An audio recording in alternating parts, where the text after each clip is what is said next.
90 Day Fiancé, The Last Resort, Season 2, Episode 6 recap. The couples have a challenge to work together, so they basically have to pick who is going to be the rower and who is going to be the thrower. And the challenge is to work together and also communicate with one another. So one person will be rowing a kayak while the other person has to untie a ball from this net, and then get it in the basket, and then everybody has to get back to the shore. The only rules are that once the competition begins, you cannot switch positions, and also the rower cannot touch the ball, the thrower cannot touch the oar. So Natalie and Josh decide that Natalie is going to be the rower and Josh is going to be the thrower. However, they switch that up as soon as the competition starts.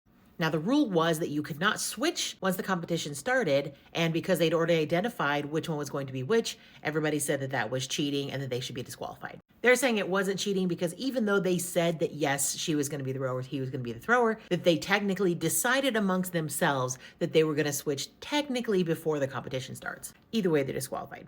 Gino and Jasmine are surprisingly doing well. She's cheering him on and she's like, come on, honey, you can go. You're the oldest guy out here, but look at how great you're doing. These two are doing okay as well, kind of cheering each other on. She's cheering him on and like, come on, go, go, go. Sophie's trying to cheer Rob on, but she's also saying like, why are you doing it like that? You're being so slow. Why are you rowing so slow? And he feels that like this is a dig at him and that it's not encouraging, but she's actually just like nagging him.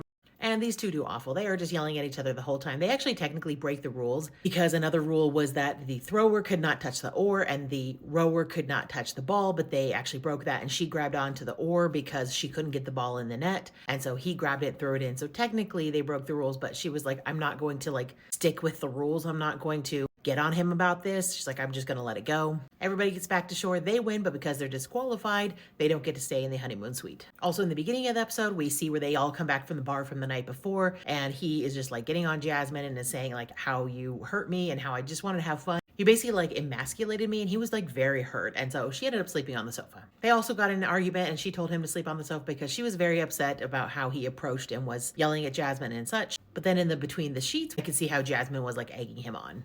After they're done in the canoes, the couples all sit down and start chatting about the experience. Rob and Sophie are chatting, and then all of a sudden Natalie starts laughing. Julia pipes up and tells Natalie to knock it off. And Natalie just can't compose herself, and she keeps this like hyena laugh. And so yeah, that was the basic recap.